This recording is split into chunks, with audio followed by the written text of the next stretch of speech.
বন্ধুরা, আজকে বানাচ্ছি চিকেন। রান্নাঘরে করলার তরকারি করেছি আর একটু চিকেন কষা করব। তার জন্য পেঁয়াজটা কড়াই দিয়ে ফেলেছি।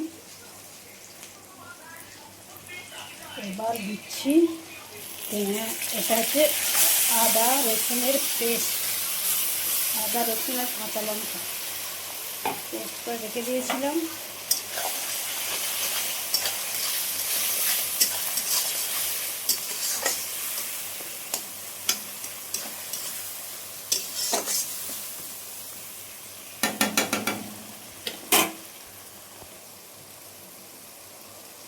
মাছটা একটু ধিমে আছে রাখি, নাহলে পুড়ে যাবে।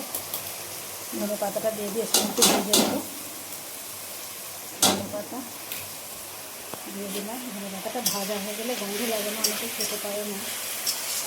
ধনে পাতাটা এই ভাজার সময় দিয়ে দিলে গন্ধটা কম লাগে, খেতে ভালো লাগে।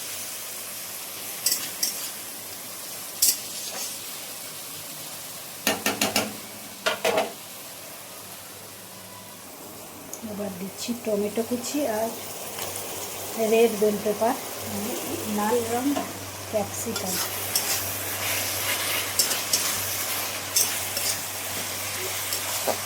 কাঁচা লঙ্কা দিয়েছি বলে এই জন্য শুকনো লঙ্কা দিচ্ছি। কাঁচা লঙ্কা প্রচুর খায়, এই গরমে লঙ্কা গুঁড়োটা ব্যবহার বেশি করছি না, কাঁচা লঙ্কাই বেশি খাই, এই জন্য বেশি করে কাঁচা লঙ্কা দিয়েছি। দিয়ে দিলাম পরিমাণ মতো হলুদ আর নুন।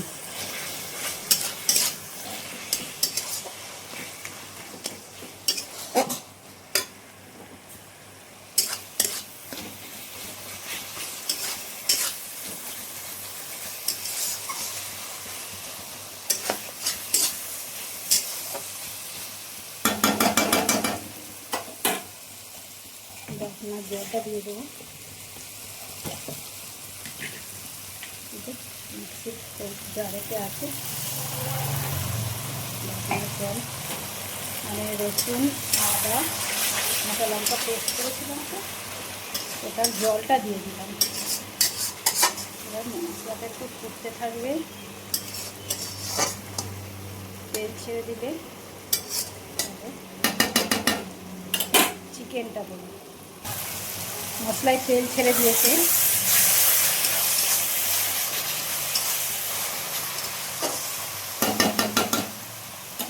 এবার দেবো ম্যারিনেট করা আছে চিকেন।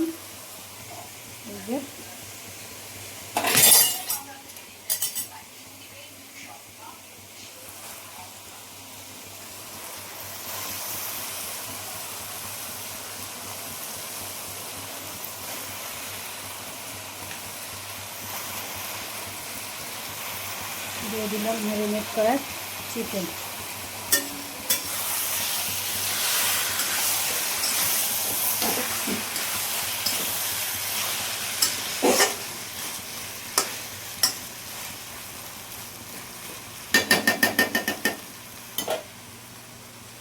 মাছটা ভেঙে দিই, চিকেনের জলটা বেরিয়ে যাবে।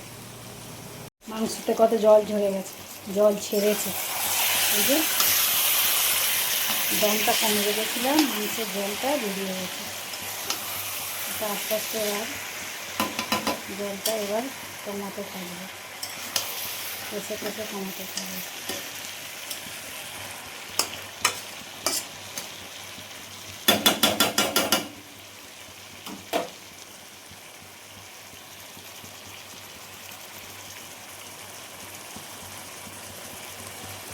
মাংসটা কষা হয়ে গেছে, হালকা করে জল দেবো। এবার সামান্য জল দিয়ে একটু ঢাকা দেবো।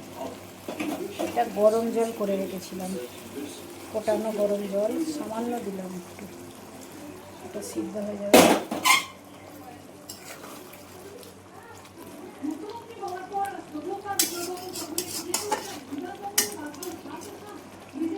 কি সুন্দর গন্ধ বেরিয়েছে বন্ধুরা, তারা যদি খেতে ইচ্ছা হয় চলে এসো।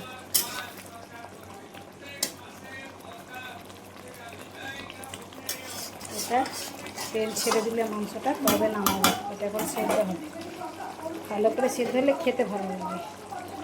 এই ঢাকা দিলাম একটু, সেদ্ধটা হোক ততক্ষণ। আমার মাংসটা রেডি হয়ে গেছে, এবার নামাবো। সিদ্ধ কমপ্লিট, সিদ্ধ হয়ে গেছে। অন্য জায়গায় না প্লেট নেই, চেকে দেখছি।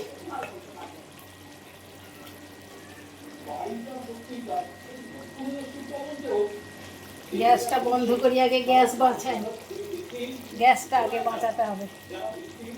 রান্না কমপ্লিট।